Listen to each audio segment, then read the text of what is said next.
O microfone estava fechado. Boa noite, pessoal. Estamos de volta com as lives, né? Demos uma parada aí de algumas semanas. E agora estamos com a segunda fase, né? A segunda temporada das lives do Papo Cultura.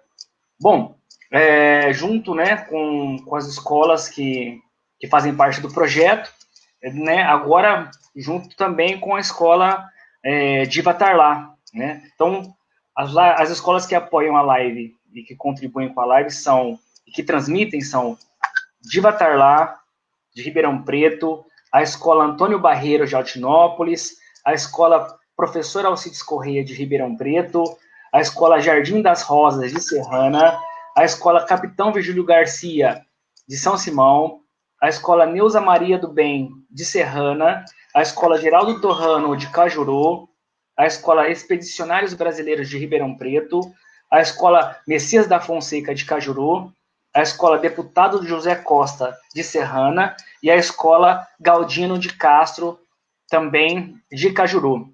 Bom, pessoal, e como sempre, né, toda sexta-feira, estamos aqui com o nosso parceiro, o Jofra, que vai apresentar para nós o nosso convidado de hoje. Vamos lá, Jofra. Salve, salve, amigos! Saudades de vocês. Sejam muito bem-vindos. Olá, Arnaldo. Tanto eu como o Arnaldo, e eu sei que todos vocês, né? Aqueles que são professores, os que também que não são, nesse momento têm trabalhado muito. Ficamos aí umas 2 semanas aí sem o Papo Cultura e voltamos hoje com um convidado especial. Nós já participamos da live dele, que ele também faz lives muito interessantes, com pessoas muito bacanas, falando sobre política, sobre educação. Então, eu quero pedir a todos, né? Eu ia pedir uma salva de palmas, mas não é possível. Mas vamos receber com carinho o amigo, professor e escritor Marco Buzetto. Marco Buzetto, ele também já participou comigo de uma outra live, que é o Literatura em Tempos de Quarentena, que eu faço no meu feed, né, na minha linha do tempo. Então, eu quero dizer que nós temos aqui, apesar de ser o mesmo nome, né, o Marco Buzetto, hoje nós temos uma nova pessoa, né, no novo formato, Marco Buzetto no novo formato, já que das outras vezes que fizemos entrevista, não só em live, mas ao vivo, ele era um jovem cabeludo, né? E agora encontro-se aí numa aparência mais budista. Então, seja muito bem-vindo, Marco Buzetto, e fale um pouco sobre esse novo visual. Agora eu tô tentando ficar mais zen, né? Mais zen cabelo agora. Né? E é legal, ô João, é bacana porque a gente se conhece há uma década já, se eu não me engano, e nessa década são 3 versões de mim, né? Tive a cabeleira, né? Depois o cabelo curto, depois cresceu de novo, agora o cabelo raspado.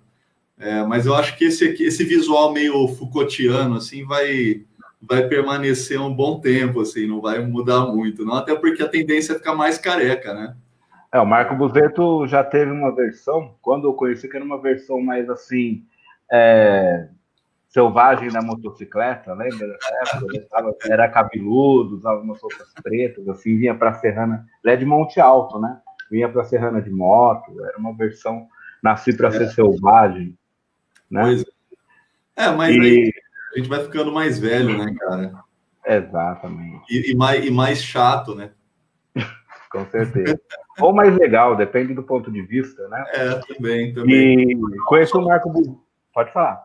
Não, eu só ia agradecer esse papo com vocês aqui, brigadão de verdade, porque a gente fez também o papo do fanzine com o Arnaldo e você também, que foi fenomenal. Inclusive, esse papo do fanzine que a gente fez, eu usei em uma atividade escolar de 9º ano, se eu não me engano.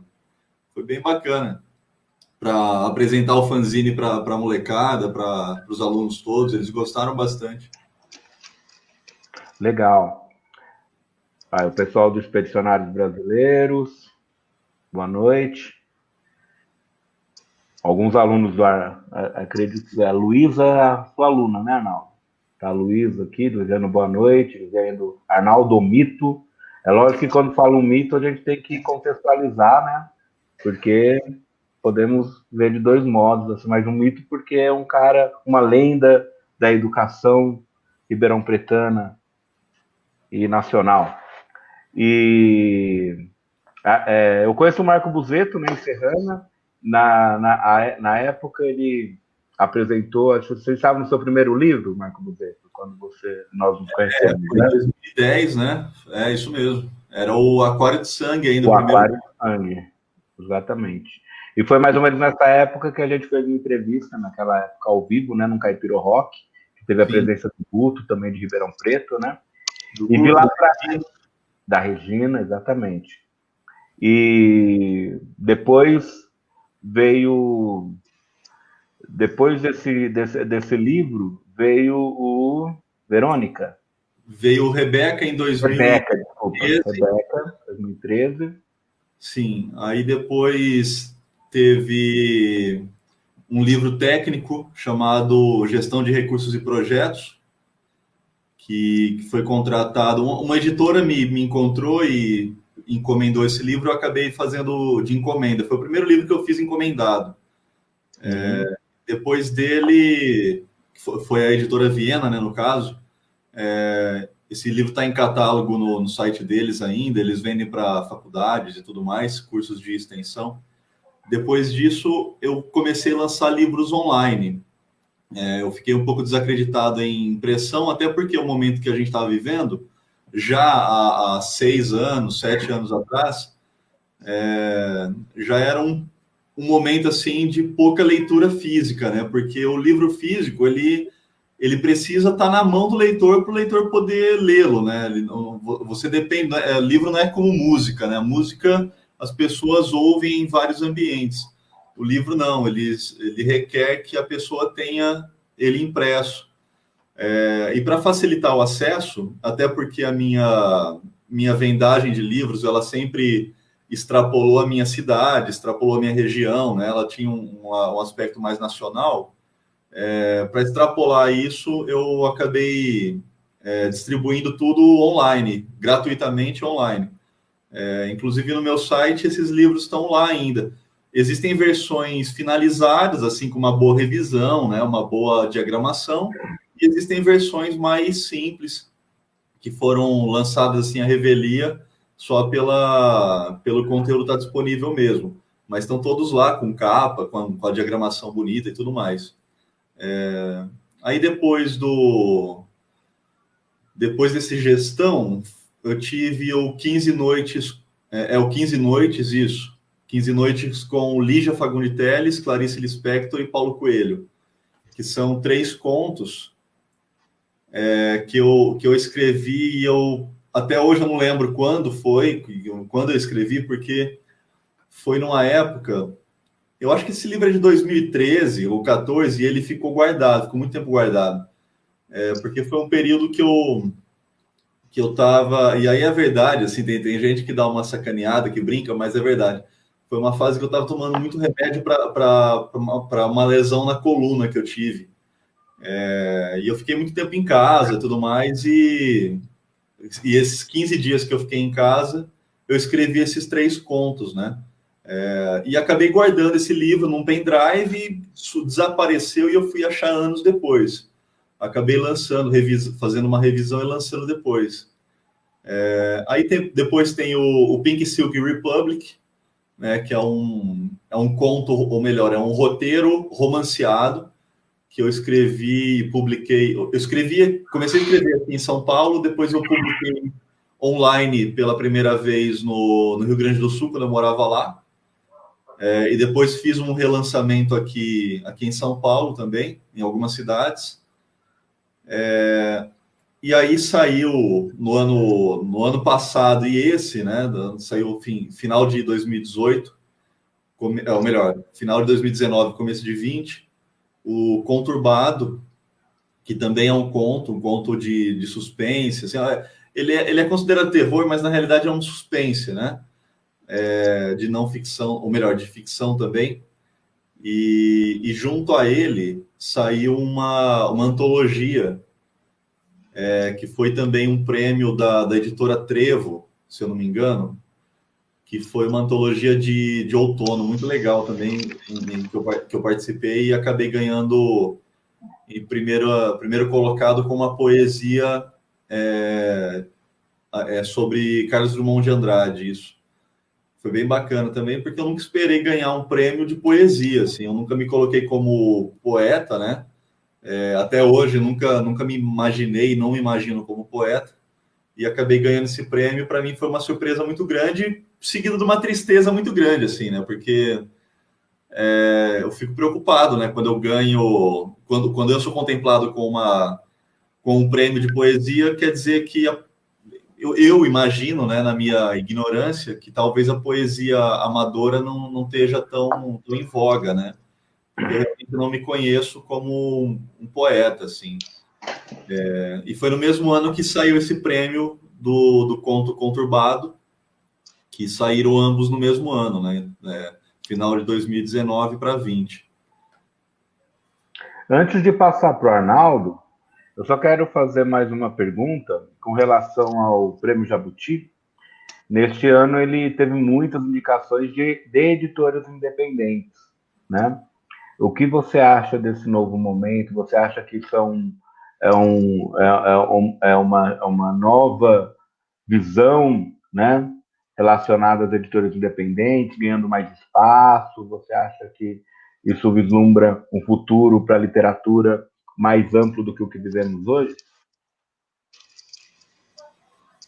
João, mais amplo eu não sei dimensionar ainda se é ou não, mas realmente tem um mercado, ou melhor, tem uma visão de editoras grandes, né, conceituadas, em cima de editoras pequenas que normalmente são independentes, né? Quando não são selos das grandes, são editoras realmente independentes. Aí, dentro dessa a análise assim, que eu sempre faço quando alguém me pergunta sobre publicação com editora pequena, sobre demanda e tudo mais. Eu sempre explico, e tem até um texto no meu site sobre isso, sobre essa questão das editoras. Por quê? Porque muitas editoras pelas quais se publica hoje, editoras pequenas, elas não são editoras, elas são, na verdade, vendedoras de serviço gráfico, né? Então, por exemplo, a suposta editora, ela encaminha aqueles mailing para todo mundo, ou no Facebook, ou no Instagram, e acaba fisgando esses novos autores que realmente querem publicar, e eles têm essa vontade, né? A gente sabe que quando você tem um material, você quer que esse material seja lançado. Só que essa ânsia toda não te prepara para o mercado, né? E muitos acabam sendo publicados por essas editoras que, na verdade, são gráficas, e o custo todo fica a cargo do autor, né, ou autora novos, e não existe dimensão nenhuma, não existe publicidade, não existe distribuição, não existe absolutamente nada. Esse livro, ele morre, ele jaz ali na prateleira virtual, né, do site da própria gráfica. E se o autor quer comprar, ele acaba pagando, ou melhor, se ele quer ter o próprio livro, ele paga valores que normalmente são altos também. Aí dentro desse cenário todo, para responder especificamente o que você me perguntou, João, tem essa visão das editoras de tentarem pegar, né, pegar dali de dentro alguns autores que se destacam. A gente vê isso acontecer justamente com prêmios que essas editoras pequenas produzem, né? Então, os primeiros colocados acabam sendo visualizados aí por editoras maiores. Isso também tem a ver com os prêmios Kindle, os prêmios da Amazon, né? Essas plataformas de livro digital, aquela Wattpad também, se eu não me engano, acho que o nome é esse, faz muito tempo que eu não vejo isso, que acabam criando a Scribd também, prêmios independentes, né? Prêmios próprios, que às vezes são usados por editoras maiores, né? Então, dali, por conta da conceituação toda, acabam sendo fisgados pelas editoras maiores. Então, assim, dentro desse cenário, João e Arnaldo, existe realmente uma demanda maior para autores independentes, junto com editoras independentes. Só que isso acaba criando também um mercado específico, né? Acaba criando um outro nicho que outros autores independentes não conseguem acessar também, né? Então, assim, o mercado independente do livro, do autor independente, isso acontece com a HQ também, a gente sabe, né? Com o cartunista, ele acaba gerando um mercado paralelo de pseudo-contratados, né? Então, por exemplo, eu tenho contrato com 3 editoras. Com 3 editoras. Dessas 3, 2 são realmente independentes. Uma, ela é maior, é uma editora mais conceituada, que realmente é a Viena. Só que eu me coloco como autor independente, né? Porque todo o trabalho ele está em volta do que eu faço, né? A editora acaba sendo teu cartão de visita, né, João e Arnaldo? Assim, você ter o livro na mão, né? O livro na mão, ele é teu cartão de visita para chegar em algum lugar e falar, ó, hoje eu vou participar dessa feira de livro, tá aqui meu cartão, meu cartão de visita, que é o meu livro. Então, normalmente, você não faz isso sem o livro físico, né? Uhum. Isso acaba ajudando nesse aspecto, né? Correto. A Bárbara só está pontuando aqui, lembrando que no último dia 20 de outubro foi o dia do poeta. Então, parabéns aos poetas. Parabéns a todos eles. A todos eles. E Arnaldo Neto? Ô, Marco, além de você ser escritor, né? Tem uma vasta experiência aí como escritor. Você também é professor, né? Na área da filosofia, da história. Eu queria saber, né? Se você está ainda atuando em sala de aula e como é para os seus alunos, né? Essa coisa de ter um professor escritor e se isso impulsiona os seus alunos a escreverem também, se você incentiva esses seus alunos aí dentro de sala de aula a se tornarem autores, a escreverem textos, se você tem algum projeto voltado para isso específico para os seus alunos em relação à escrita? Sim, legal, boa pergunta, Arnaldo, legal, porque às vezes a gente não faz esse parênteses, né, para linkar uma coisa com a outra. Eu tô na sala de aula ainda, né, eu desde 2010, e aí eu tive um hiato, né, quando eu me mudei, quando eu fiquei fora do estado de São Paulo, e no Rio Grande do Sul eu não lecionava, até porque o Rio Grande do Sul não estava contratando professores, né? Teve uma fase muito quebrada, tal. E aí eu regressei para a sala de aula quando eu voltei aqui para o estado de São Paulo, para a cidade de Monte Alto. Isso foi no início de 2018.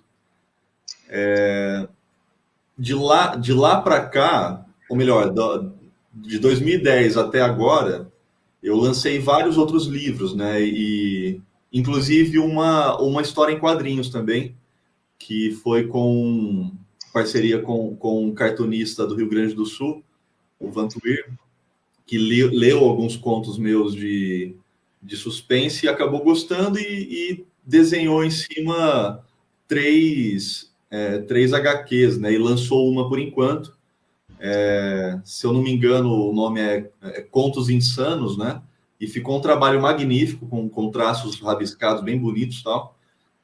Só que o lançamento foi feito só lá. Quando eu apresento esse tipo de trabalho para os alunos, eles têm uma primeira reação que é o seguinte, assim, falar... Às vezes, né, quando você é um professor novo numa escola, alguém te apresenta, né? A direção, a coordenação, às vezes alguém te apresenta, e às vezes me apresentam como escritor.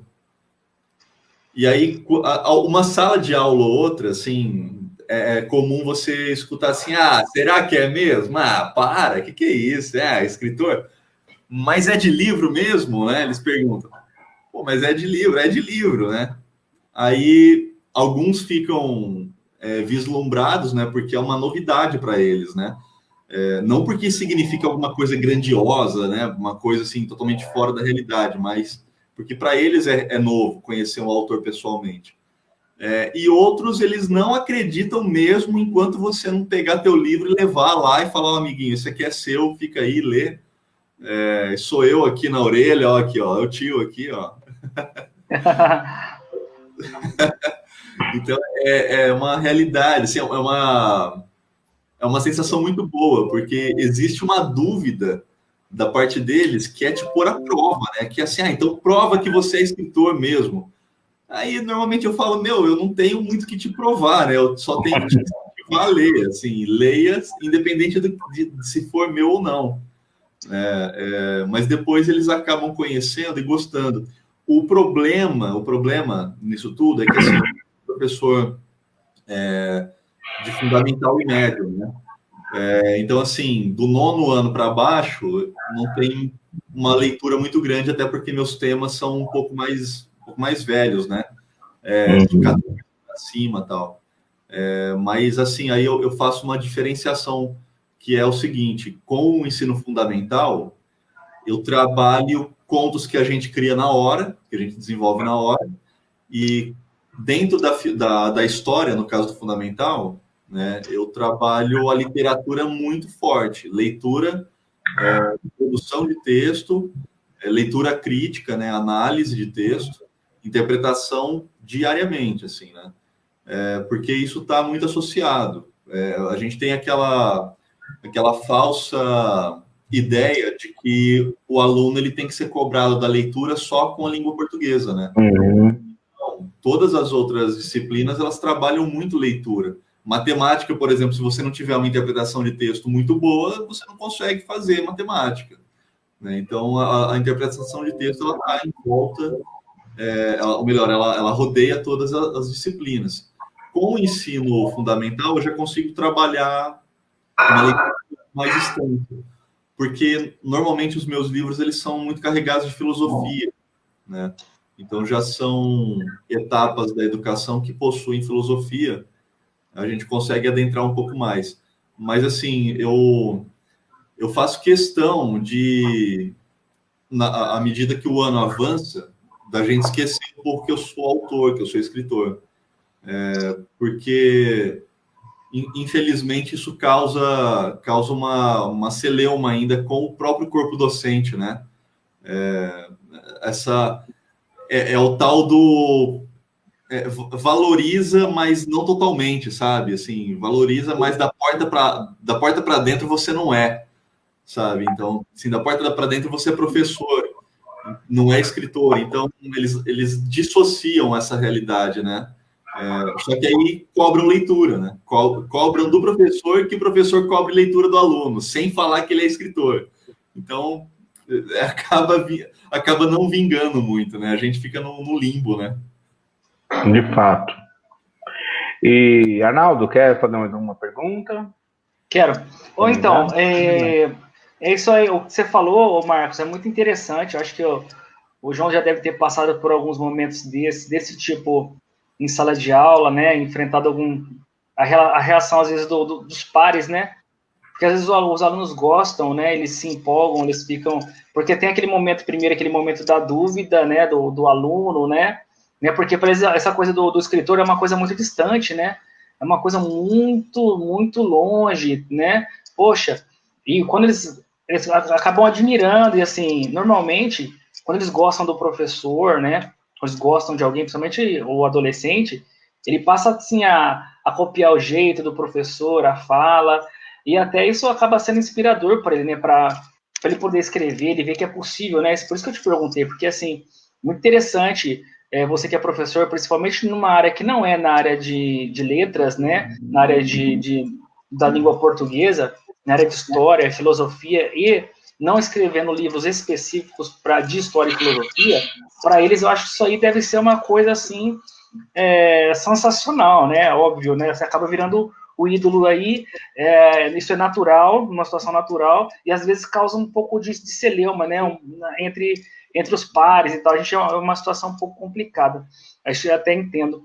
Eu queria saber também, você também tem uma experiência na área como gestor cultural. Eu queria saber em que fase da sua vida aconteceu isso, como foi, se você ainda atua como gestor cultural. Eu queria que você falasse um pouco sobre isso.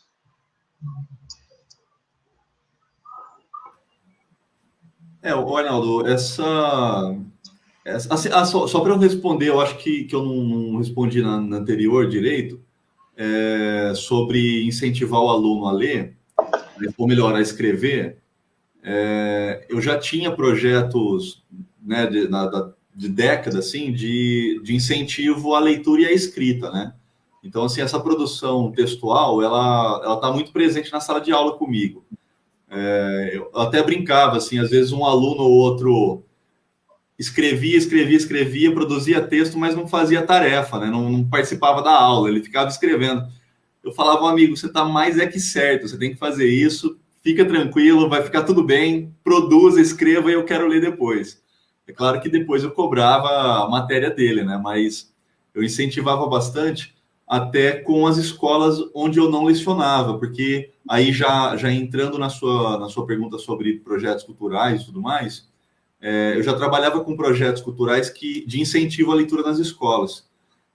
Alguns deles, inclusive, já eram voltados para leitura e produção de relatórios da leitura.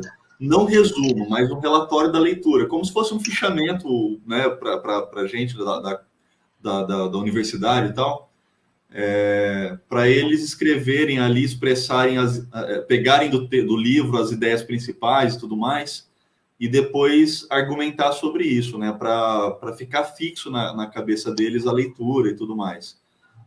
Porque senão eles entram na internet, pegam um resumo, que hoje em dia tem resumo para tudo, e acabam não lendo o livro, né? Então a gente cobrava e ainda cobra uma participação da leitura real, né? Aí dentro da pergunta, Arnaldo, eu ainda participo de alguns projetos culturais, e isso entrou na minha vida logo no início da docência, porque eu acabei me envolvendo com alguns coletivos que eu conhecia, a exemplo do SECAC, de Serrana, né, João, do qual eu participei bastante com vocês. Desde 2009, quer dizer, 2009 eu já participava de alguns coletivos culturais que faziam ações municipais, regionais, e aí eu participava ou em loco, né, ou virtualmente, orientando, coordenando as ações, as atividades, e ajudando a elaborar esses projetos, muitos deles que concorreram e vários ganharam os editais do Estado de São Paulo. Isso é bem bacana, assim, né, ter esse reconhecimento de um projeto cultural, né? Isso a gente sabe, vocês dois também que conhecem bastante esse universo da cultura, sabem que sozinho a gente capenga muito, acaba produzindo muito, fazendo milagre, só que sem incentivo monetário do poder público, a gente não anda muito, né? A gente chega no limite. Então, quando esses editais acontecem, acabam contemplando projetos, isso é uma coisa muito bonita, porque essa produção cultural acaba atingindo a população mais amplamente, né? Com uma amplitude muito maior e, principalmente, dentro disso, né, de valorizar a sociedade e a produção, valorizar a produção do autor, né? O músico, o poeta, o escritor, de modo geral, o dançarino, o rapper, todas as áreas, né? Então, essa proximidade da cultura transversal com o universo social é muito importante, porque as pessoas precisam compreender que a cultura ela está envolvida em tudo. Aí a gente pega os exemplos mais absurdos, né? A pessoa que fala que é contra edital, que é contra música, que é contra cultura, é contra livro, é contra tudo, só que não deixa de ir no barzinho ouvir música, ver uma banda, aí ele não quer pagar a couvert, não quer pagar o cachê da banda, aí ele assiste novela e a novela está lotada de música que ele ouve, que ele gosta, só que ele não reconhece como cultura. Então, fala que tem que valorizar a leitura, mas não compra livro, não dá livro de presente. Então, isso está dentro de um cenário muito, além de preconceituoso, muito hipócrita, né? Eu não vou dizer que isso tem mudado, né? No Brasil, a gente ainda lê pouco, né? A gente lê uma média muito, muito baixa de livros, chega a ser 3 ou 4 por ano, né? Isso, assim, para um Brasil é muita coisa, né, de se pensar, né? Mas se a gente compara com outros países que têm uma acessibilidade maior da leitura, que leem 2, 3 livros por mês, né? 20 livros por ano. Então, é um universo muito diferente.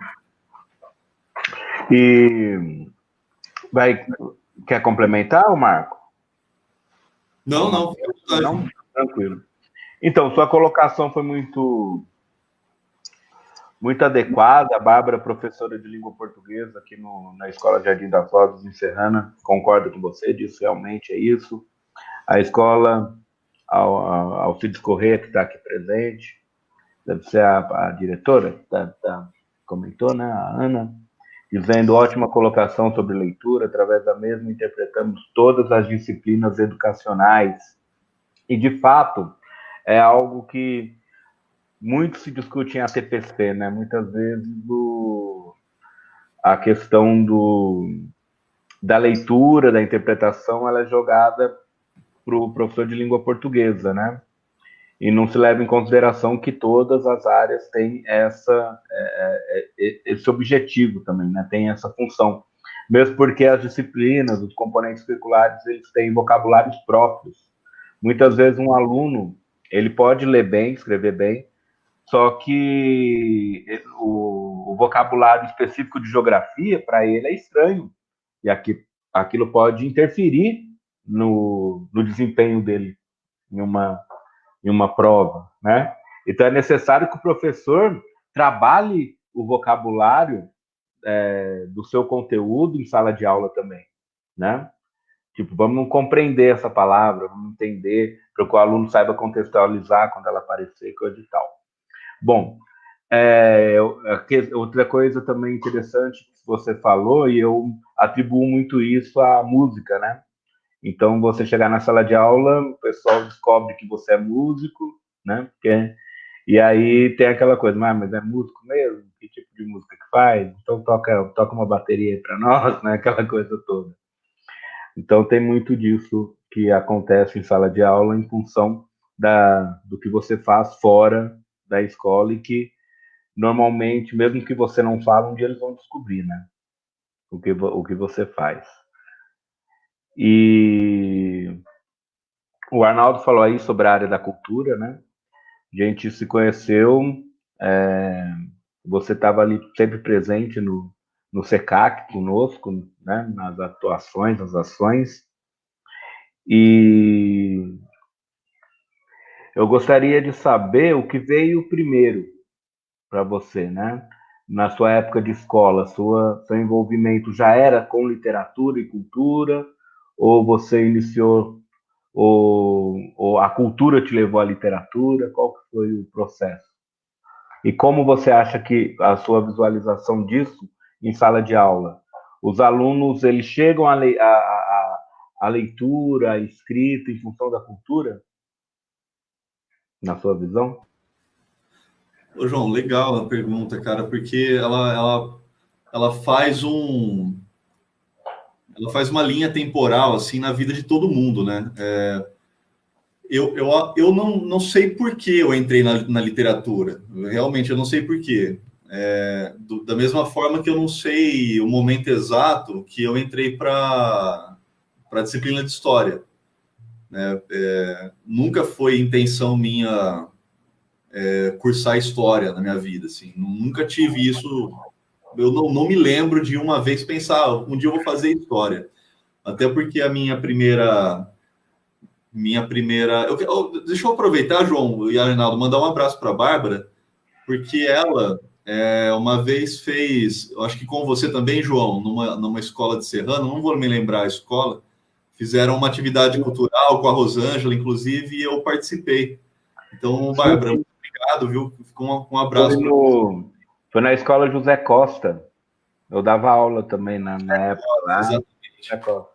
Fiz oficina de fanzines lá e tal, e você fez essa participação, fez uma visita, né, se eu não me engano, à escola. Legal. E a Bárbara hoje, ela trabalha no ETEC no Jardim da Foz, mas ficou muito tempo na sala de leitura do José Costa. Bacana. Bárbara, obrigado. Um abraço para você aí. E voltando assim para a tua pergunta, João, então assim, eu nunca me vi como alguém que fosse fazer história, até porque a minha primeira ideia de graduação, ela era na gastronomia, porque eu sempre cozinhei muito, gosto muito de cozinhar. O mesmo tempo que eu tenho de docência, eu tenho com gastronomia, com restaurantes, com gerência, de lavar prato a gerência, assim, porque eram trabalhos que eu fazia ao mesmo tempo da docência e tudo mais, né? Todo mundo acha que o professor ganha milhões, né? Então aí está uma prova de que não é bem assim, né? E assim, sempre foi uma coisa que eu gostava muito, assim. Então, a minha primeira ideia de curso foi para gastronomia. Eu tentei me mudar para Campos do Jordão, onde tinha o hotel, ainda tem o Hotel Senac. Acabou não dando muito certo a minha moradia lá, tal. Acabei ficando meio perdido na cidade, assim, morando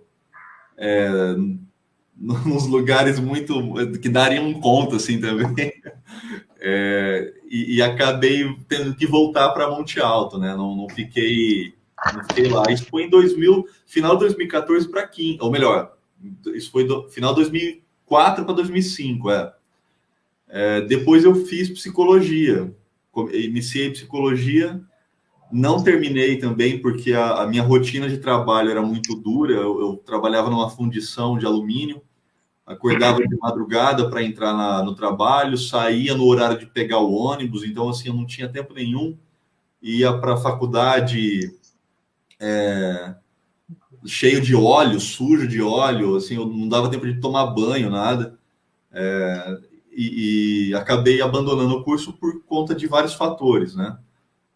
E também porque era muito caro, né? Eu já ganhava pouco e psicologia no primeiro ano já era um absurdo. Para mim, né, na época, ganhava merreca.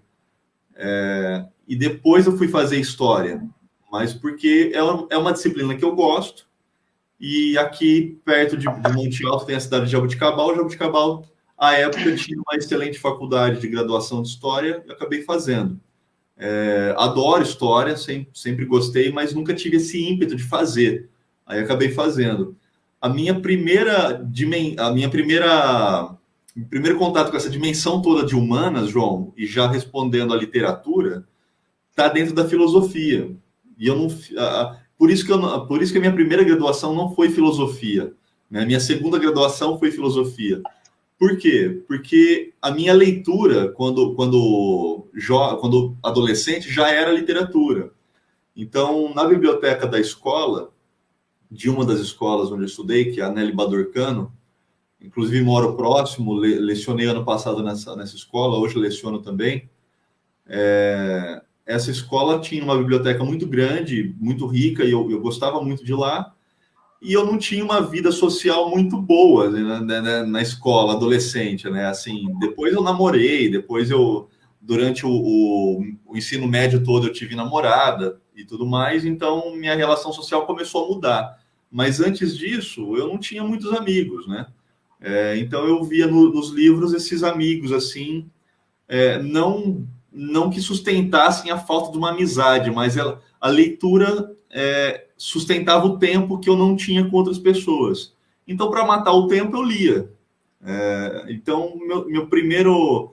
Eu sempre lembro disso, assim, a minha primeira leitura que eu...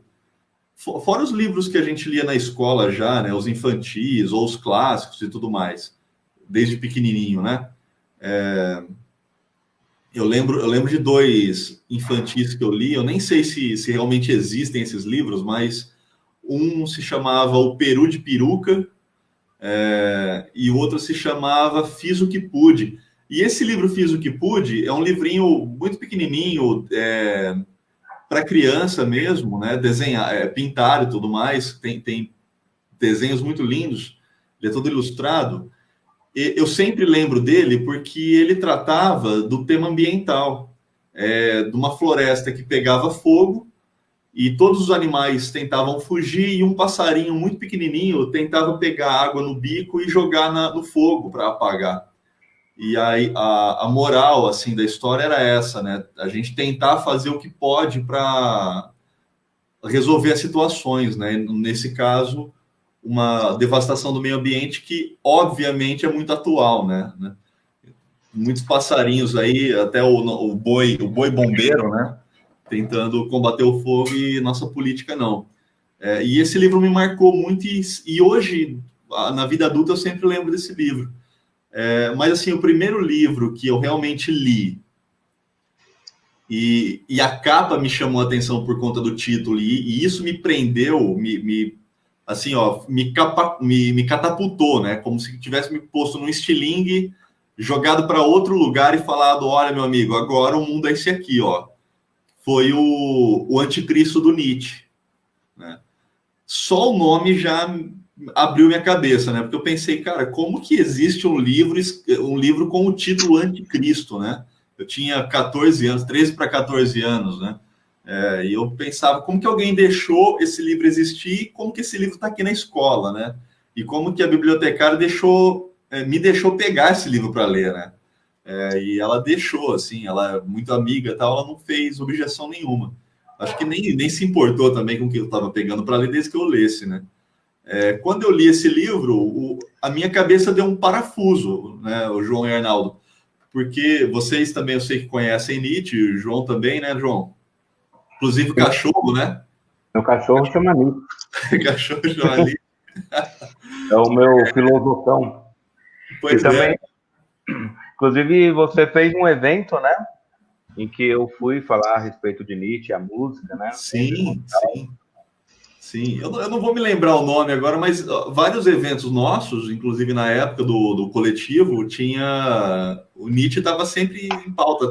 Até o logotipo do coletivo era o Nietzsche, né? Com 2 guitarras e tal. Então, assim, esse universo da filosofia, ele estava muito dentro. E eu acho que isso me trouxe... Por quê, João e Arnaldo? Porque o Nietzsche... enquanto filósofo, ele escreve muita literatura, né? Ele escreve muitos fragmentos, e esses fragmentos, ele escreve em forma de fragmentos, de pensamentos, e esses fragmentos eles estão muito carregados em uma forma literária muito grande. E isso me apaixonou, eu fiquei assim, de boca aberta, porque eu pensei, eu tenho que tentar fazer isso. Se tem alguém nesse século que fez isso, e hoje está disponível, eu tenho que tentar fazer, porque se isso é possível, eu quero fazer também. Foi quando eu tive a ideia de escrever uma peça de teatro para a escola. Essa peça não foi para frente, acabou sendo cancelada. Só que dessa peça, era uma peça muito shakespeariana, tal. Só que essa peça ele acabou virando meu primeiro livro, com 14 anos, né, que eu escrevi. Esse livro ele está guardado até hoje, eu nunca publiquei. Acabou virando um livro épico, tal, ele tem uma temática mitológica da cultura escandinava, que eu já estudava a cultura escandinava há muito tempo, né? Principalmente a viking, né? Cultura céltica também. E ele acabou virando um livro de mitológico, ou melhor, um livro épico com base mitológica. E esse livro, até hoje eu reviso ele e não publico, assim, eu tenho um pouco de receio, porque eu fui finalizá-lo já com 19 anos, assim, né? Então, comecei com 14, terminei com 19. E foi todo esse universo da filosofia que me levou para a literatura. Porque, assim, quando a gente é adolescente, e eu tenho certeza que vocês sabem muito bem, e o pessoal que está assistindo a gente também, você sempre tem aquela paixãozinha, e aquela paixãozinha você quer contemplar de alguma maneira, né? Você quer agradar de alguma maneira, e se a paixãozinha da sua época gosta de ler, você vai tentar escrever alguma coisa para ela ler. E eu fiz muito isso, né? Eu escrevi muito poeminha para ela, tal, e tinha pastas e pastas com isso. E a minha felicidade foi saber que depois de 4 anos de namoro, assim, ela jogou tudo fora. Então eu fiquei muito feliz com isso, assim, porque porque eu tenho certeza que devia ter horrores de coisas muito ruins ali, assim. A Mayra está perguntando. Pretende publicar esse seu livro, esse seu primeiro livro? Mara, eu pretendo, só que eu não sei quando. Esse livro, ele se chama... Bom, ele teve vários nomes, mas a última vez que eu mudei o nome dele, o título dele, que foi faz pelo menos uns 5 anos isso, ele ficou chamado de Ask e os 9 Vikings. Ask, na mitologia nórdica, né, na Viking, ele é o primeiro ser humano, o primeiro homem, né, criado, assim, o primeiro homem da raça humana mesmo, criado. Então, ele recebeu esse título. Eu pretendo publicar esse livro um dia, mas eu não faço a menor ideia de quando, porque esse livro, ele destoa totalmente da minha produção. Ele não tem nada a ver com nada que eu produzi até hoje depois dele. Então, é muito provável que ele caia na minha literatura e seja totalmente desconexo com tudo, sabe? Eu não sei se isso agradaria. Arnaldo? Ô, Marcos, não, então, nossa, cara, muita coisa para te perguntar e do que você estava falando aí, essas experiências como aluno, né? E a gente vai lembrando também, né? Muitas coisas que a gente passou em relação a isso. Primeira coisa, eu queria mandar um abraço pro Matheus Roque, João, apareceu. E o Matheus que faz os flyers, tá? Das lives. Matheus, abraço. Ele que ele... Isso aí. Ó, então vamos lá. Primeira coisa, queria saber, são várias perguntas, tá? Aí você responde aí, porque você foi falando tanta coisa, cara, aí eu falei, vixe, eu tenho que perguntar isso para ele. Primeira coisa... Só para te cortar, me desculpa, porque eu falo muito, cara, mas isso é por conta da minha timidez, viu? Eu tava conversando com isso com umas amigas esses dias, os amigos e umas amigas. Então, assim, se eu não parar de falar, me corta, cara, é por causa da vergonha, tá? Não, é muita coisa para falar, cara. Nossa, cada coisa aí que...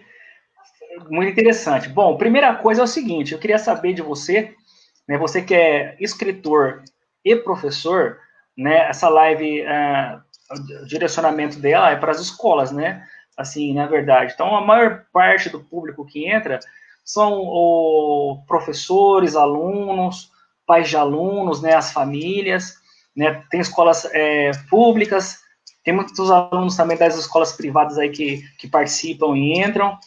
Queria que você indicasse para quem está começando a ler agora, quem não lê, quem não gosta de ler, qual autor e qual livro você recomenda para quem quer começar a ler? Aquela pessoa assim, eu quero começar a ler, mas eu vou começar a ler me cansa, eu embaralho a letra, e queria saber, a primeira pergunta é essa, que você desse essa dica para quem quer começar a ler. A segunda coisa que você falou para mim, que me chamou a atenção, foi essa coisa da biblioteca. Porque, assim, eu acho que assim, a biblioteca ela deveria ser o coração da escola, né? E, normalmente, né, os profissionais que são colocados na biblioteca são aquelas pessoas, normalmente, que estão... não estou generalizando, tá? Mas, assim, que já estão parando ou já estão com o seu tempo ali profissional, né, só esperando para dar hora, e às vezes elas não ficam nem muito felizes ali naquela função. Na verdade, não tem um olhar para a biblioteca. Eu lembro que eu tinha uma dificuldade, isso não é de agora, eu lembro que eu tinha dificuldade de pegar livro na biblioteca da minha escola, porque o senhor que trabalhava na biblioteca, ele não gostava de emprestar livro, que dava muito trabalho, ele não gostava de barulho, ele não gostava que mexia porque desorganizava os livros. Então, para pegar o livro era uma vida. Então, eu acho que isso você vai desestimulando muito o aluno. Então, eu gostava de livro, porque, por sorte, na minha casa, né, meus pais sempre incentivaram, não dando livro para mim, mas incentivaram como modelo, né? Eu via eles lendo, eu acabava lendo também. Mas eu tinha que frequentar a biblioteca, no caso, aquelas bibliotecas do centro da cidade, porque na minha escola eu não conseguia pegar o livro, porque o bibliotecário não queria emprestar. Sendo que a biblioteca ela tem que ser o coração da escola. Acho que tudo deveria partir da biblioteca. Os projetos, deveria ser um espaço que tinha que ficar aberto da hora que abre a escola até a hora que fecha, sabe? Porque, assim, os horários são restritos, tem muita burocracia em relação ao livro, até no manuseio, essas coisas e tudo mais. Eu queria saber, então, a sua dica e a sua opinião sobre as bibliotecas escolares de uma forma geral, tanto de escola pública quanto de escola privada.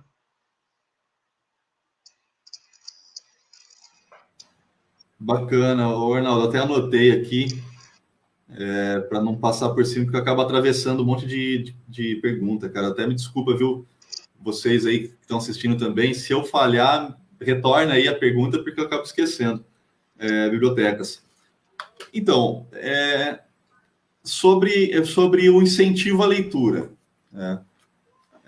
Eu acredito que a maioria das crianças, elas têm o seu primeiro contato com a leitura através de ilustração, né? O meu caso foi esse, né, de livros, ou melhor, de literatura ilustrada, né, histórias em quadrinho, revistinhas de forma geral ilustradas, mas no meu caso também foi com a música. Eu sempre, desde pequeno, gostava muito de música. Eu tinha uma influência em casa, não que fosse uma influência direcionada, né, de assim, ó, ouça isso, ouça aquilo, essa música que está tocando é tal coisa, é tal músico, é tal compositor, mas minha casa sempre teve muita música quando eu era pequeno. Porque a vizinhança tinha música e minha mãe também. Minha mãe sempre foi mãe solteira, né? Ela sempre me criou de uma forma muito bonita, assim, de não me bloquear em nada, né? Eu sempre digo isso, a minha mãe, ela pode não ter chegado em mim, incentivado diretamente alguma coisa, mas ela nunca me tolheu em nada, assim, ela nunca disse para eu não fazer nada. Que ela não gostasse. Se fosse com a literatura, com o trabalho, com minha produção literária, com música, assim, nada disso. Então, ela sempre me deixou muito livre, e isso eu tenho que agradecer muito a ela, assim. Mas, desde pequenininho, essa minha aproximação com a literatura, ela veio pela música e pela ilustração. Porque aquilo significava alguma coisa, né? A música, por mais que eu não entendesse o que estava acontecendo, mas quando era em português eu compreendia a letra. Quando era em inglês, eu ficava curioso para saber o que era aquilo, né? Porque algum significado deveria ter, né? E eu não estava sabendo interpretar. Por exemplo, a música me levou a aprender idioma, né? Isso por uma curiosidade minha. Então, com a literatura, ela não difere muito. Por quê?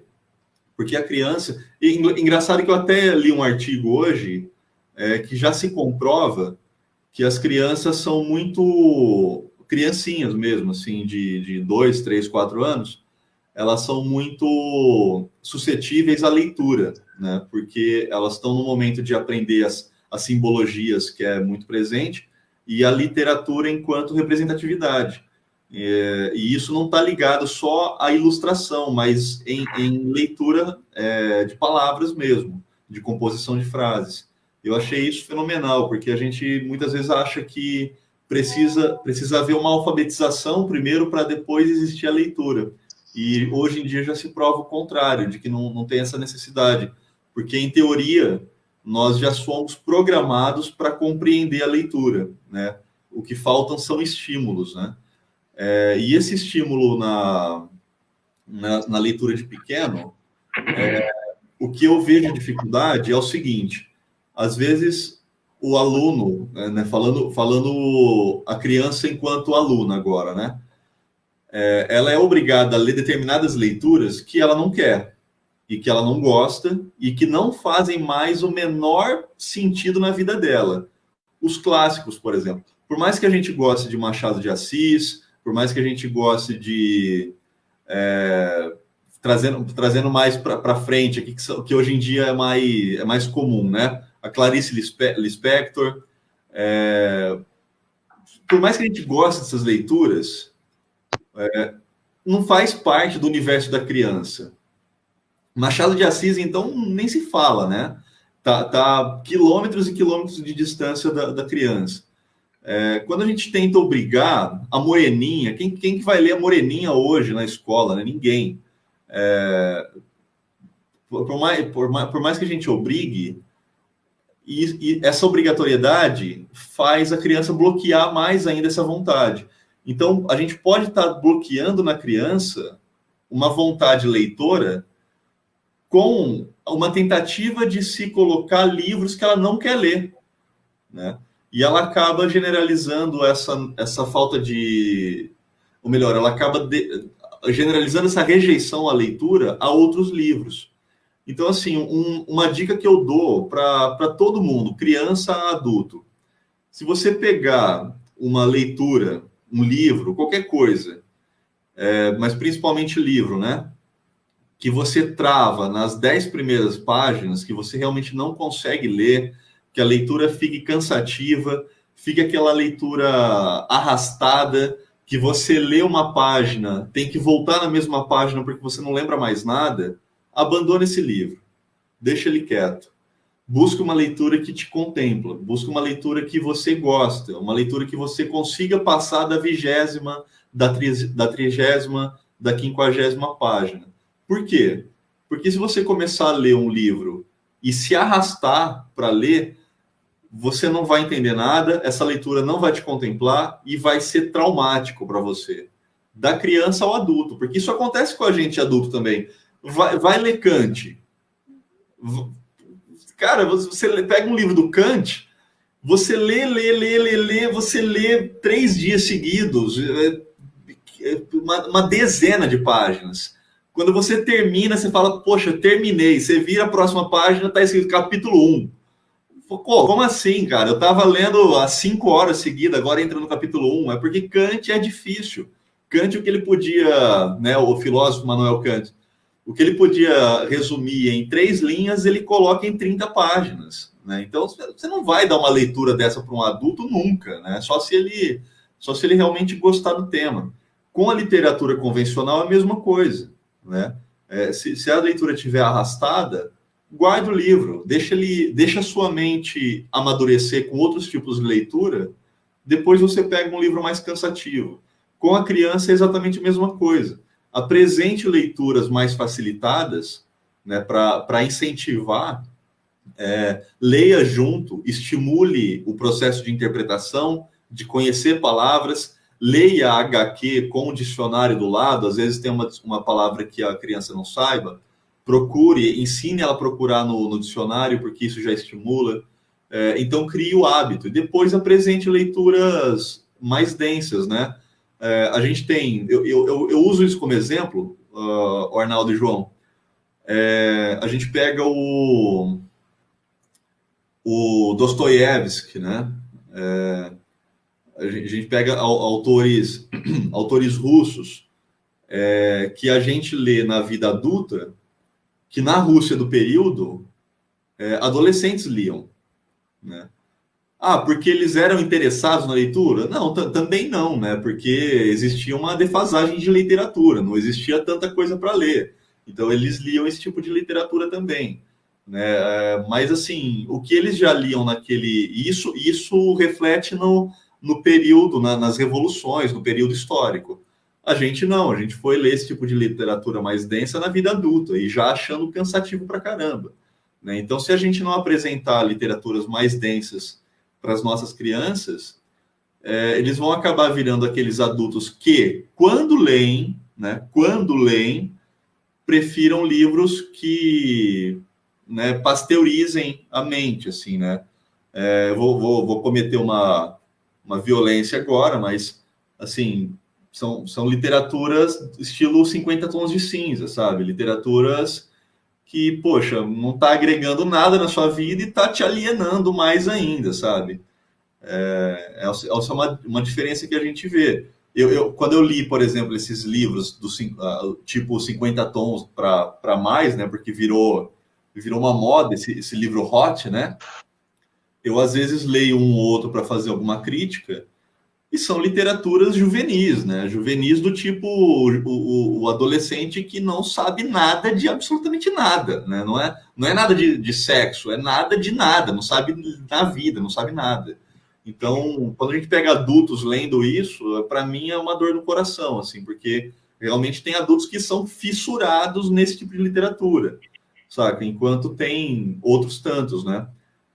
Agora, sim, para responder a segunda, Arnaldo, até Marco, antes de você responder a segunda, só para eu pegar o gancho, quando o pessoal fala que está consumindo livro ou literatura, normalmente tem que verificar a qualidade desse livro, né? Esses livros de youtubers, por exemplo, que formam filas aí nas livrarias, né, para pegar a assinatura desses youtubers, autógrafos. Esses youtubers são campeões de vendas. Na verdade, eu falo, o pessoal está lendo mais, tem que observar o que está sendo lido, né? Foi bom você tocar nesse ponto também. Interessante. Sim, sim. Porque tá ligado a isso, né? Quando a gente vê isso, né? Está se lendo mais no Brasil. Aí você vai lá ver o que é, não tem autor nacional, para começar, não tem autor nacional. Tem histórias que são best-sellers já lançados, né? E que estão atreladas a editoras europeias ou norte-americanas, que têm editoras subsidiárias aqui no Brasil, que escoam o mercado internacional no Brasil. Então, está se lendo mais autores estrangeiros que fazem literatura de carne moída, né? A literatura, assim, contratadas com ghostwriters, então tem ali 4, 5, 10, 12 autores, né, que escrevem um livro e sai uma pessoa como autor principal, porque esse livro ele é um produto em si, não tem arte nenhuma. Não que o entretenimento precisa ter arte o tempo todo, não é isso, mas é muito diferente você ler um livro que uma pessoa demorou 1 ano para escrever sozinha, ou 15 dias sozinha, que seja, do livro que pessoas escreveram a 40 mãos e que demorou dias para ser escrito, né? Foi roteirizado. Então, assim, está se lendo mais, mas o quê, né? Então, assim, a gente tem que se preocupar com isso. Muito, muito bem lembrado, Arnaldo. Agora, sim, quando a gente passa para bibliotecas, que deveria ser o coração da escola, realmente, eu tive a alegria de estudar em 2 escolas absolutamente diferentes uma das outras. Quando uma no ensino fundamental, do primeiro ao 4º ano, quando eu era garotinho, eu estudava numa escola central aqui da cidade de Monte Alto. Eu ainda morava no centro, na verdade, nesse período, né? E era a escola Dr. Raul da Rocha Medeiros, uma escola muito conceituada. Essa escola, ela tinha também uma biblioteca muito boa, só que no período que eu estudei lá, pelo menos, não existia um incentivo de leitura muito grande. Esse incentivo à leitura, ele rodava dentro desse liquidificador de clássicos, né? Então, assim, você dava como leitura obrigatória, e era obrigatório, né? Eu lembro disso. A gente lia 3, 4 livros no ano para fazer provas e trabalhos, só que eram livros clássicos que não estavam muito dentro da realidade da criança, né? Então, se transformava numa leitura maçante. Mas não existia uma política de incentivo à leitura. Existia uma obrigatoriedade da leitura, mas não uma política de incentivo. São coisas diferentes. Quando eu me mudei para a periferia, onde eu moro hoje, 70% da minha vida até hoje, eu moro em periferia e adoro, sempre gostei. Me sinto parte da periferia, e a periferia me transformou no que eu sou hoje, porque a periferia é real, né? Diferente de muitas vezes de regiões centrais, né? As periferias são de verdade, elas são reais, a vida acontece ali, né? Então, assim, essa segunda escola foi a escola Nelly Badurcano, que tinha também uma biblioteca muito grande e que, diferentemente da escola central, tinha uma política de incentivo à leitura. Não de obrigatoriedade, mas de incentivo. A biblioteca ficava aberta, a bibliotecária ia nas salas, incentivar, falar de livros novos que chegaram. Muitos autores locais e regionais faziam lançamentos nessa escola, nessa biblioteca. Eu lembro de ter comprado um livro de poesia de um autor, infelizmente eu não me lembro o nome dele, mas eu acho que ele era da região. Comprei e não li, porque eu comprei para dar para uma namorada na época. Então, assim, existia um incentivo à leitura e eu fui muito contemplado com isso. Qual é essa falta? E eu acho que uma das palavras que você estava tentando encontrar, o Arnaldo, era a professora ou o professor remanejado, né? Que às vezes assume a biblioteca. O professora ou professora, né? Que normalmente tá para ser o readaptado e que tá para se aposentar e acaba tomando conta da sala de leitura. E assim, o exemplo que você citou, eu já vi bibliotecas assim, de que o professor que está lá, o bibliotecário, na verdade não é o bibliotecário, ele é um professor, né? Ou professora, ele está lá para cumprir uma tabela, né? E tem muitos que realmente não gostam que desorganize, né? E a minha concepção de biblioteca é totalmente diferente. Biblioteca organizada, para mim, é ridículo, né? Se não tiver livro espalhado pela mesa, aberto, o livro... assim, aquele livro regaçado de página, né? Que mostre que foi lido, né? Se não tiver gente com o livro na mão, se não tiver livro que sumiu, isso não é biblioteca de escola. Mostrar que a biblioteca é viva, né? Isso mostra... a biblioteca viva, exatamente. Fica parecendo a biblioteca de político, aqueles caras que colocam a biblioteca como cenário. E vira um arquivo, né? Assim, não é uma biblioteca, você quer um arquivo, você quer arquivar conhecimento, você não está compartilhando conhecimento, ninguém está acessando esse conhecimento. Esse conhecimento está guardado, está armazenado. Então, assim, eu vejo hoje em dia ainda, em pleno século XXI, óbvio que a gente vive num mundo brasileiro obscurantista, não só brasileiro, né, mas o Brasil obscurantista, né, negacionista, contra a ciência, contra a literatura, contra tudo. Então isso meio que se legitima, mas antes também era assim, né? Então tem desde bibliotecas com um profissional ali que não quer bagunça, a bibliotecas que realmente incentivam a literatura. E dentro dessas, existem as que incentivam a produção literária. E isso é riquíssimo, isso é muito bonito de se ver. Então, assim, essa escola onde eu lecionei, a Nelly Badurcano, ela chegou a um ponto que ela começou a fazer projetos de incentivo à leitura para a comunidade. Então, não estava mais só restrito aos alunos. Essa biblioteca ela ficava aberta em horários específicos para receber alunos de outras escolas ou adultos da comunidade que quisessem ler livros. Virou uma biblioteca pública, né? Que a gente tem que ter essa visão de... Perdão, Arnaldo. Só mandar um abraço. Tá na live uma bibliotecária boa aqui, viu? Não é porque ela é da minha escola, não, mas ela é boa. Zenir. Boa, mas ela está se aposentando. Mas ela deve ter contribuído muito já e deixado muita gente formada para esse tipo de ação. Porque a leitura, a bibliotecária, ou melhor, a biblioteca, ela também é uma ação pedagógica, né? Uhum.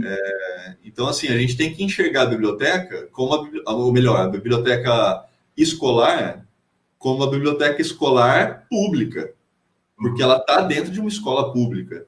Então, ela deve criar ações públicas que atraiam a comunidade, né? Isso é fato.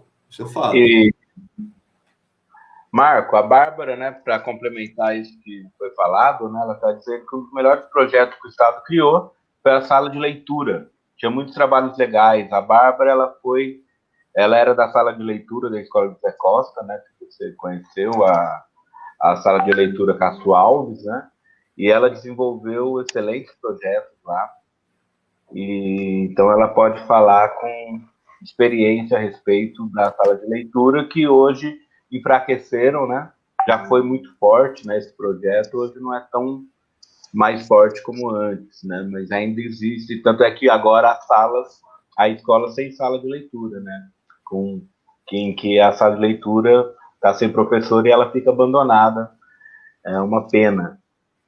Sim. E então a Bárbara foi uma professora da sala de leitura, e no Jardim das Fotos nós também temos uma excelente professora na sala de leitura, que é a Carol, que não sei se está aqui na live. Se estiver, manda um oi, manda uma boa noite. Marcos, você vai querer fazer algum complemento? A gente pode partir para a próxima pergunta. Nós já estamos com 1h15 de live. Só deixa, eu acho que um complemento interessante para isso, eu vou ser breve. Assim, ó, as bibliotecas, quando a profissional ou o profissional que está ali não é bibliotecário mesmo, e não tem esse ímpeto, né, de incentivar a leitura, existem algumas formas de transformar a biblioteca num ambiente mais vivo. Uma delas é fazer uma gestão compartilhada da biblioteca com os alunos, né? Então, criar situações, criar projetos internos que os alunos, né, de determinadas salas, representantes, enfim, alunos que gostam da leitura, se transformem em agentes literários dentro da própria escola, né? Isso acaba incentivando não só a leitura, isso acaba incentivando a conhecer o universo da literatura, o universo da arquivologia, que é uma área mais científica que os alunos não sabem que existe, uma área da biblioteconomia, que você fala esse termo, muito adulto não sabe o que é.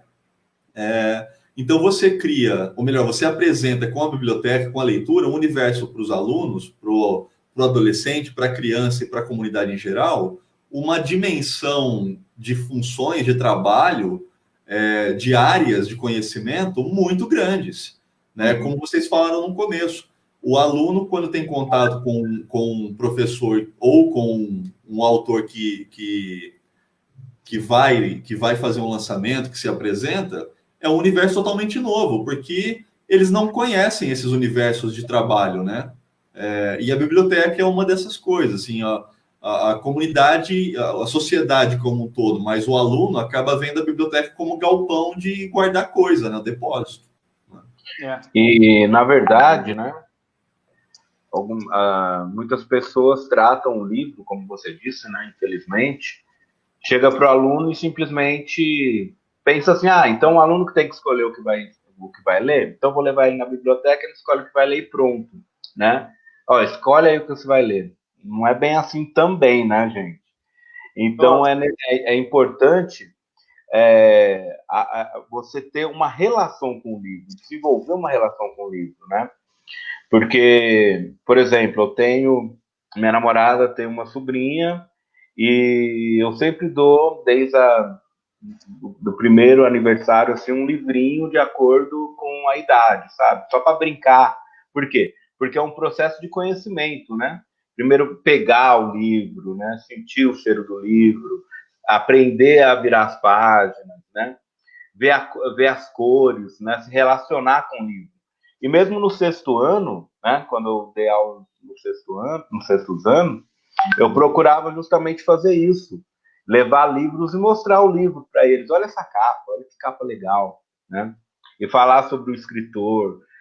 Tem vários procedimentos antes de chegarmos à leitura.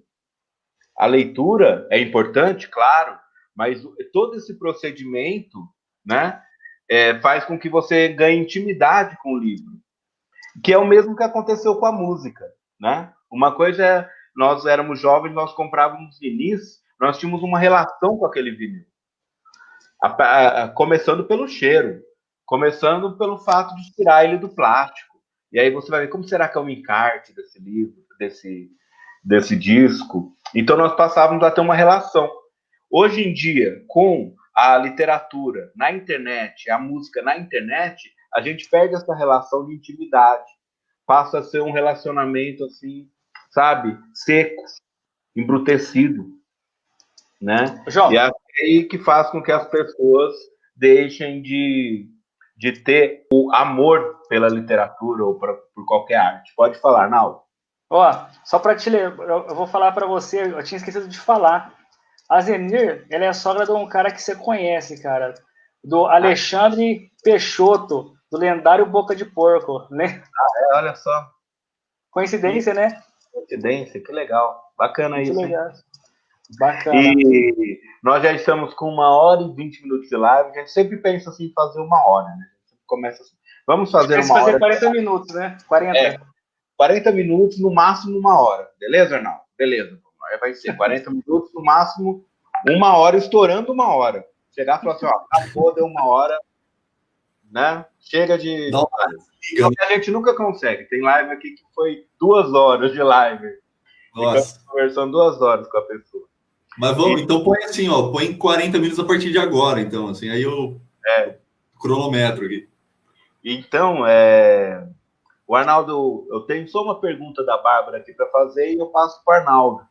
Aí, pedir para você, para o Marcos ser um pouco breve, talvez, na resposta, mas se quiser, se não quiser, pode não ser breve também. Que é essa aqui, ó. Você tem vários livros publicados, o que te inspira, motiva a escrever, e qual gênero te atrai mais? E depois ela emendou com uma pergunta relacionada à FUVEST, o vestibular. Que dicas você daria para trabalhar com as obras literárias obrigatórias da FUVEST, Unicamp?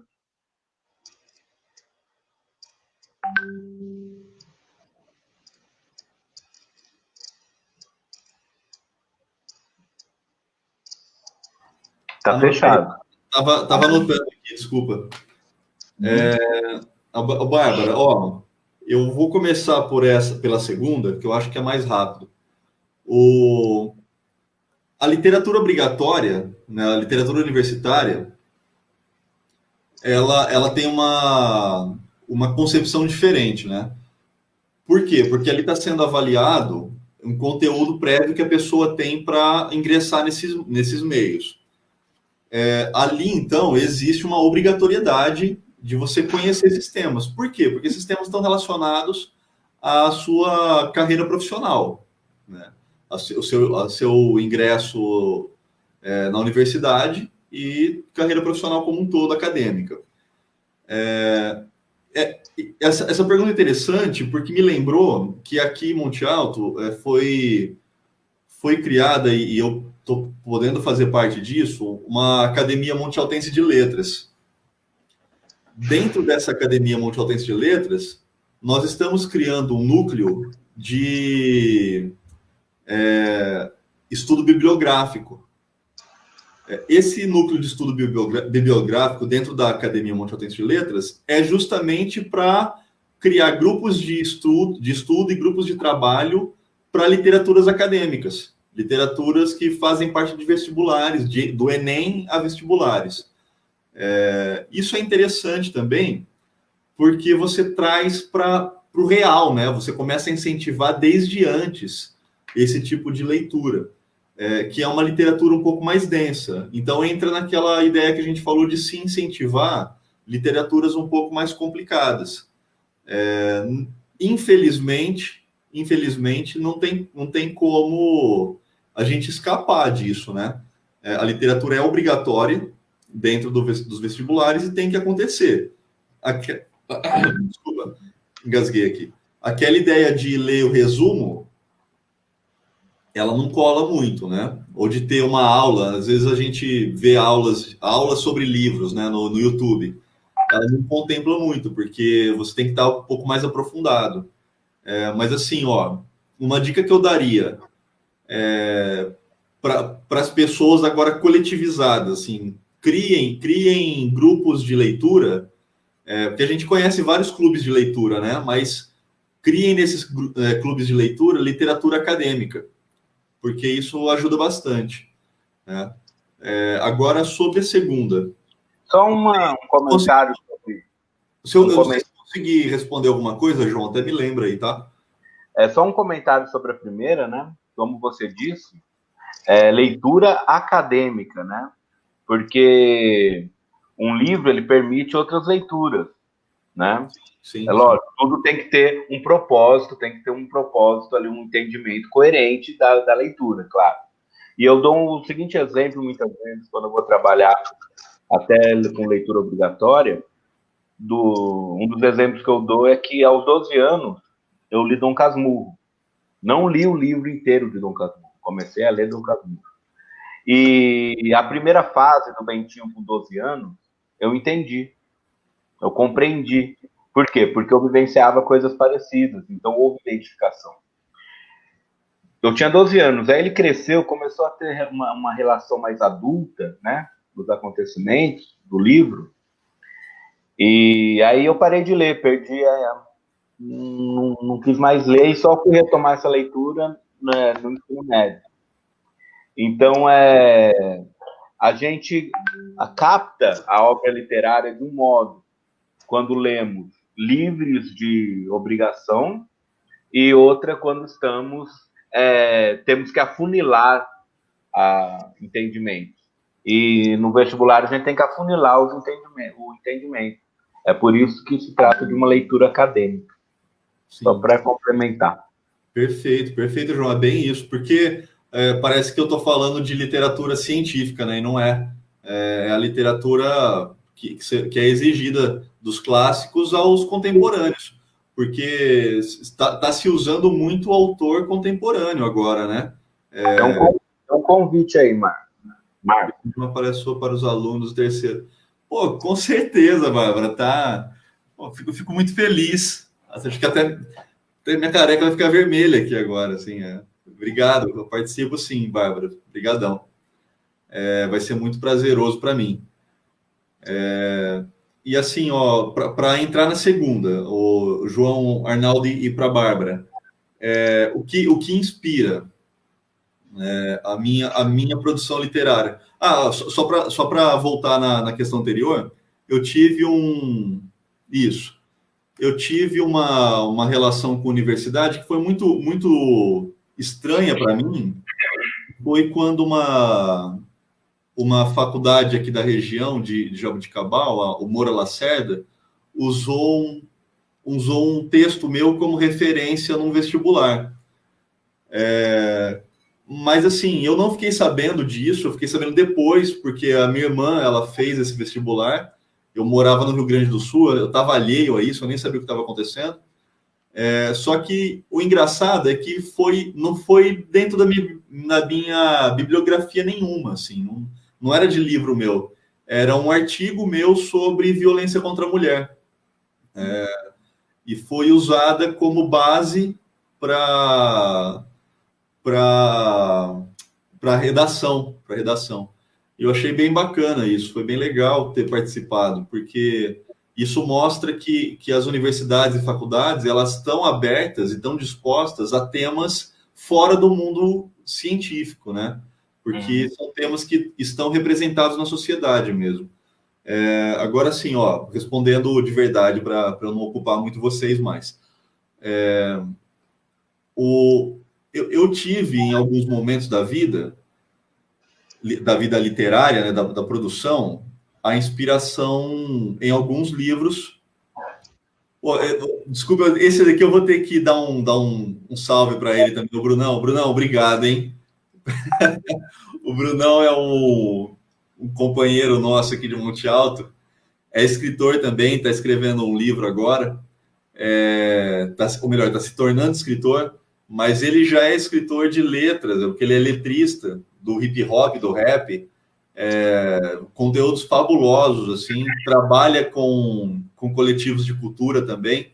O Brunão, ele é muito fuçado na área cultural, então não tem como não deixar meu abraço para o Brunão aqui. Obrigado, Brunão, por estar fazendo parte aqui dessa live com tantos amigos envolvidos com a cultura também, com a educação. Sem interrupção agora da minha parte. Teve um período que o que me inspirava muito era a filosofia mesmo, assim, não tinha... Ela era o ponto principal na minha produção literária, com a música envolvida, até porque eu não consigo escrever em silêncio, não consigo, eu me sinto muito bloqueado escrevendo em silêncio.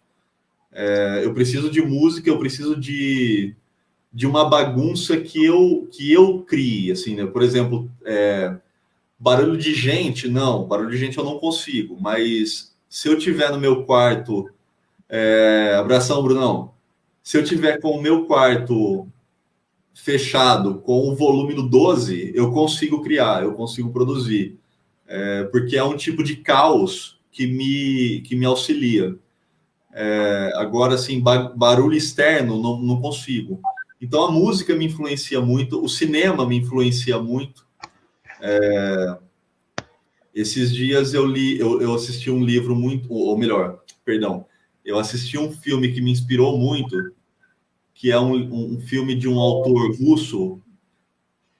Eu não vou lembrar o nome do autor, mas o nome do filme é A Vida de Ivan.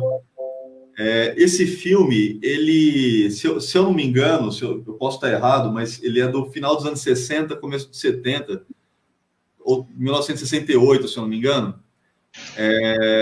E esse livro narra a vida de um menininho que era espião durante a Segunda Guerra Mundial. Esse filme, ele é fenomenal, ele é pura poesia, esse filme. Para quem quiser ver, procure aí A Vida de Ivan. Se vocês vão encontrar fácil, tanto no original russo quanto o nome em português. E esse filme me inspirou muito num conto que eu estava terminando, porque ele é de uma poesia, de uma fotografia poética muito, muito linda, preta e branca. E isso não tem como não inspirar a gente. Então, assim, a música, o cinema, outros livros, obviamente, me inspiram muito. Literatura contemporânea me inspira muito, mas principalmente a filosofia.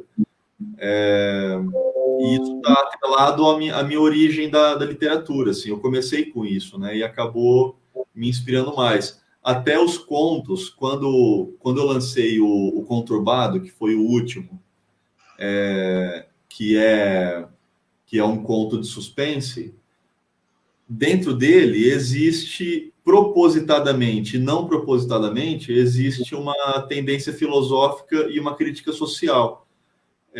Quem me falou isso, inclusive não fui eu, assim, não foi o meu alter ego, foi um crítico que eu conheço, que é o Marco Abrão, que inclusive é quem me dá, que me alegra em revisar os meus livros hoje. Ele estuda literatura no mestrado e tudo mais, e ele que me alertou para isso, porque eu mesmo não tinha notado. Então é uma influência que está ali, que muitas vezes eu não é o objetivo, sabe? Como numa literatura de suspense eu colocaria uma crítica social, filosófica tão presente e eu não percebi, sabe? Isso está ligado à minha influência externa, né? Mas isso é interessante, o Bárbara, Arnaldo e Jofra, até para inspirar novas produções, né? Então, assim, o aluno, a criança, o indivíduo que quer escrever, ele quer escrever sobre o quê? Ele quer escrever sobre a realidade dele. Não adianta direcionar para outra área, né? Ele tem que escrever sobre a realidade dele. Do contrário, ele não está sendo um escritor, ele não está produzindo criatividade, ele não está produzindo cultura, ele está produzindo um texto obrigatório, um texto direcionado, muitas vezes um texto que não tem nada a ver com a realidade dele. É aí que a gente vê, só para finalizar, a evolução de muitos autores, que começam a escrever textos que não têm a ver com eles, porque eles querem fazer parte do mundo literário, e esses textos acabam sendo muito amadores no sentido de produção, né? e lá para o terceiro ou quarto livro dessa pessoa, desse autor, ele atinge uma maturidade maior porque ele está mais ligado à realidade presente dele, né? Porque, assim, isso, infelizmente, é uma coisa que eu tenho para mim, e eu vejo numa realidade de muita gente. Eu me tornei escritor depois do meu segundo livro, né? O meu primeiro e o segundo em si, até ali eu não me tratava como escritor, e a minha literatura ela não estava tão amadurecida. Eu fui me posicionar realmente como escritor a partir já fazendo parte de feiras, palestras, enfim, várias coisas, mas eu só fui me entender como escritor depois do segundo. E, Arnaldo, você vai fazer alguma pergunta antes? Já vai falar o nome das escolas que participaram? Não, agora, João, eu queria falar para vocês, né? Viu, Marcos? Porque essa live ela é compartilhada com várias escolas, né? De várias cidades aqui da região. Então, gostaria de dar um salve, né? Para as escolas parceiras aí, né? Hoje, entrando com a gente, João, o Divatar lá. E lá tinha também uma sala de leitura, né? Que tinha a Maris Esther, que você conhece muito bem, né? Fazia projetos assim fantásticos, muito, muito, muito legais. Minha primeira palestra como professor, se eu não me engano, acho que foi na escola de Avatar lá. Acho que foi a convite até da Maris e da Karen, acho que já era a Karen já lá, a coordenadora. Isso em 2013, acredito que sim, em 2012, alguma coisa nesse sentido. Então vamos lá. Então eu queria fazer um agradecimento aí à escola de Avatar lá, à escola Antônio Barreiros de Altinópolis, a escola Professor Alcides Correia, de Ribeirão Preto, a escola Jardim das Rosas, de Serrana, a escola Capitão Vigílio Garcia, a escola Neuza Maria do Bem, de Serrana também, a escola Geraldo Torrano, da cidade de Cajuru, a escola Expedicionários Brasileiros de Ribeirão Preto, a escola Messias da Fonseca de Cajuru, a escola Deputado José Costa, de Serrana, a escola Gadino de Castro e os alunos e os professores das escolas privadas que também participam, interagem conosco aqui nas lives, né? Lembrando só que nós tivemos uma parada e agora nós estamos na segunda temporada, né, João, assim que fala, das lives. Vem muita coisa boa por aí. A gente já começou bem, começou forte aí com o Marcos Buzeto e daqui para frente só papo bom. Vamos lá, João. E lembrando a todos a importância, né, da presença das escolas parceiras na live. Afinal de contas, a live ela acontece para os professores, acontece para os alunos, é um modo de mostrar o que tem de bom na escola pública, para falar a respeito da escola pública e ter um momento também de se falar sobre educação, mas sem que esse momento seja uma TPC na escola, né? Seja um momento mais livre, né? De pensamento mais livre, de pensamento mais leve, que é essa sexta-feira à noite, para a gente poder ter um bate-papo, como diz o nome, um bate-papo cultural, e enriquecer, né, os nossos horizontes, de certo modo. Então, muito obrigado à presença de todas as escolas participantes, né? E também alunos presentes e professores e interessados por cultura em geral, que possam vir a assistir a nossa live às sextas-feiras, sempre às 19 horas. E daqui para frente, começando hoje, teremos grandes convidados, grandes surpresas nas próximas sextas-feiras. Então, fiquem atentos, que vocês não irão se arrepender, terão ótimas sextas-feiras conosco. E, assim, para partir para o final, Marcos Buzeto, da última vez que nós conversamos na literatura em tempo de quarentena, fiz aquelas perguntas tiradas do programa da Bujanra. Dessa vez, eu vou fazer uma pergunta, não vou poder fazer todas, porque são muitas, tiradas do questionário do Proust. Deve conhecer, né? Questionário. É um questionário, ele respondeu esse questionário em 1886 para uma amiga, só que aí em 1924 esse questionário foi encontrado e depois foi publicado, acho que em 2003, sabe? E vendido por muitos euros, né? Acho que até antes foi publicado. Sei que ele tem esse questionário com 20 perguntas, né? Uma pergunta do período da Era Vitoriana, e serve para descobrir um pouco sobre a personalidade da pessoa. Esse era o objetivo do questionário, né? Então, ao ler o questionário do Proust, dava-se para se perceber muito da personalidade daquele escritor, né? Através das perguntas e tal. E eu vou fazer uma pergunta tirada desse questionário. Então, eu vou dizer para você responder o que você mais... pergunta 5 do questionário. O que você mais valoriza em seus amigos?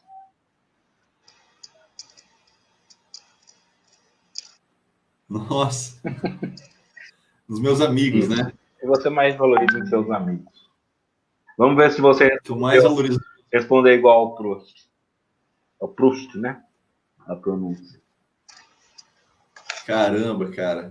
Assim, ó, o problema é que é muito capcioso, né? De repente, o que você responde, você fica com menos amigos, né? Ou nenhum, né?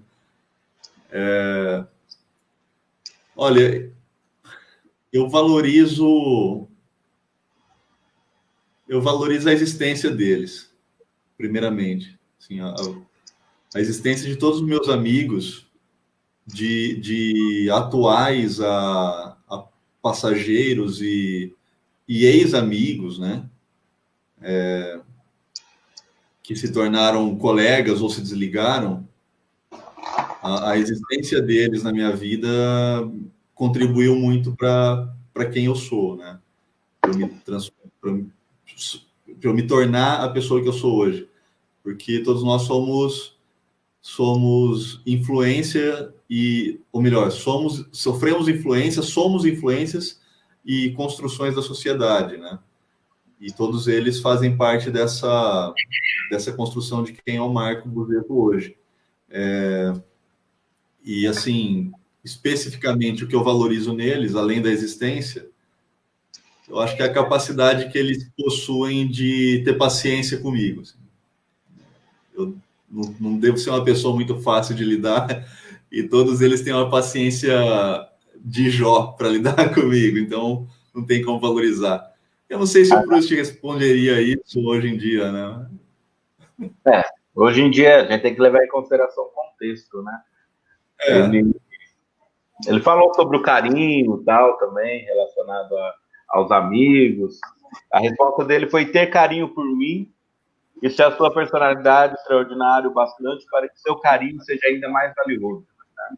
A resposta... E... Mas o Proust também está em outra dimensão, né? Não tem nem como. Qualquer coisa que eu responderia aqui perto dele seria nada. Mas, como eu disse, temos que fazer a contextualização da época em que estamos vivendo hoje, a época que ele vivia no século XIX. Pode falar, Naldo. Então, para finalizar, Marco, eu gostaria que você deixasse aqui, falasse diretamente, não comigo, com o João, mas diretamente com os alunos e com os professores, tá? Falando da sua perspectiva aí no pós-pandemia, o que nós podemos mudar, o que é possível mudar, e que caminho que você acha que a educação pública e privada ela deve seguir, dentro da sua perspectiva? Tá, eu vou tentar ser bem rapidão, assim, para a gente não estourar muito tempo. Porque até explicar que eu não quero tomar tempo, eu tomo seu tempo, né? Então é difícil. Primeira coisa, eu quero agradecer demais o convite de todos vocês, porque eu sei que não é só o Jofra, não é só o Arnaldo, mas sim todas as escolas que fazem parte desse projeto, que é maravilhoso, um projeto muito bonito, e que eu espero que faça parte dos acervos digitais das próprias escolas. Então, eu já começo com uma dica daí. Escolas públicas, privadas, municipais, estaduais, enfim, criem acervos digitais de conteúdos nas suas escolas. Isso é muito necessário, porque a gente não pode só depender de acervo físico, né? Acervos digitais, inclusive com a riqueza que a gente tem nas nossas cidades, né? De autores, autoras, dançarinos, pintores, todo mundo, né? Criem material, criem conteúdo, registrem essas pessoas, porque se tem uma coisa que a gente aprende com o passado, é que encontrar pessoas magníficas no passado com tanta dificuldade que a gente tem de registros é uma coisa que, além de valorizar, né, além de ser realmente difícil, valoriza muito quem a gente encontra no passado. Hoje em dia a gente tem uma quantidade de pessoas, uma quantidade magnífica, assim, de pessoas fabulosas que produzem cultura, que produzem obras incríveis, e essas pessoas precisam ser registradas, precisam ser reverenciadas em vida. O que se vai fazer depois com isso não cabe a nós, mas essas pessoas precisam ter seus registros. Então, escolas, criem registros digitais, a exemplo desse que vocês estão fazendo aí com o projeto do João e do Arnaldo. Então, parabéns por isso, e eu agradeço demais pelo convite de todos vocês, e deixo aqui meu abraço a professores, alunos e escolas. Agora, e também todos que estão nos assistindo, claro, né? Todos e todas.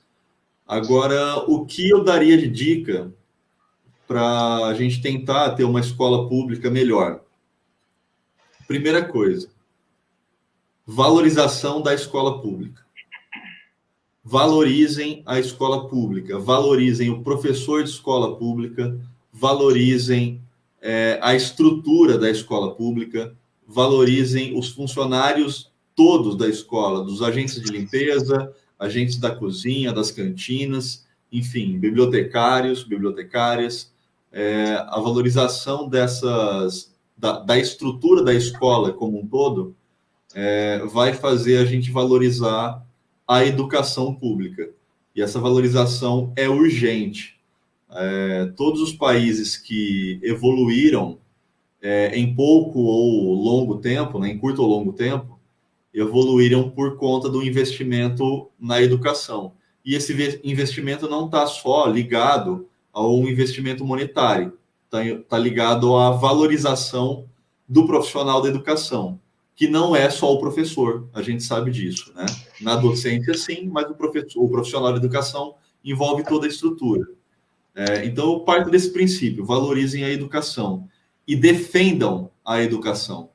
Quando vocês ouvirem alguém falando mal de um professor, falando mal de uma professora, falando mal de um diretor, de uma diretora, enfim, de toda a estrutura, busquem saber o motivo no diálogo, ali na conversa, e defendam a educação. Porque só valorizar não adianta. A gente tem que defender também. A gente tem que transformar a valorização em uma prática ativa, uma ação de defesa da educação. Tá legal? Agora, sim, para realmente tentar transformar o ambiente escolar, o que a gente está vendo nesse período de pandemia é que nós, professores e a escola como um todo, fomos transformados em agentes de burocracia, né? A gente se tornou burocratas da educação, preenchedores de papel, preenchedores de tempo, fazedores de registros. O ano de 2020, apesar de nós estarmos em contato com os alunos, buscarmos os alunos, queremos os alunos e fazemos tudo que a gente está fazendo, enquanto professores e escolas, o ano de 2020 transformou essa nossa relação em uma relação burocratizada. Então, assim, eu não tenho dúvida de que essa burocratização, no ano que vem, vai estar presente. O que a gente tem que fazer, obrigatoriamente, é tentar transformar e trazer para dentro da escola a realidade dos nossos alunos. Porque sem a realidade dos nossos alunos, nós não vamos conseguir transformar a educação. O aluno tem que trazer para dentro e a escola tem que aceitar dentro dela, dentro do ambiente escolar e dentro da sala de aula, todos os temas ligados aos alunos, seja do fundamental ao ensino médio. Por quê? Porque esses assuntos são os assuntos da vida cotidiana. E a escola muito se engana se a escola, quando pensa que a escola vai resolver o problema da sociedade, vai resolver o problema do futuro. Porque a escola faz parte do problema da sociedade. A escola está inserida no problema. A escola faz parte de toda essa transformação que a gente quer fazer. Então, se a gente não trouxer e não aceitarmos dentro da escola toda essa realidade dos alunos, a gente vai penar cada vez mais. Eu vou mandar um abraço para a professora Catrine aqui, vou aproveitar. A Catrine é uma professora exemplar que a gente tem também aqui na cidade de Monte Alto, uma pessoa que eu admiro muito, porque ela tem essa proximidade com os alunos que é fabulosa, eu invejo muito isso nela, essa inveja boa que a gente tem de pessoas maravilhosas, né? E ela sabe muito bem isso que eu estou falando, porque a gente sempre conversa muito sobre isso, e sem essa realidade, sem essas referências, a escola, infelizmente, vai se transformar cada vez mais num centro burocratizado. E aí vai dar margens para privatizações e tudo mais. Mas, enquanto instituição, a gente tem que saber que a gente lida com material humano. E o material humano, ele é orgânico, ele se transforma, ele sofre influências. E a escola tem que se adaptar obrigatoriamente a essas influências. Eu me lembro da Catrine na sua live. Ela foi falar sobre a volta às aulas, né? Possível volta às aulas, que aconteceu em algumas localidades, outras não, né? Então, um abraço para a Catrine, esperamos vê-la aqui em outros momentos. E Arnaldo, vai querer colocar mais alguma coisa, fazer mais alguma coisa? Não, acho que assim, para fechar, acho que foi muito bom. Nossa, rendeu, né, João? O papo, né? Como o João falou, um papo de 40 minutos aí que se estendeu para 2 horas.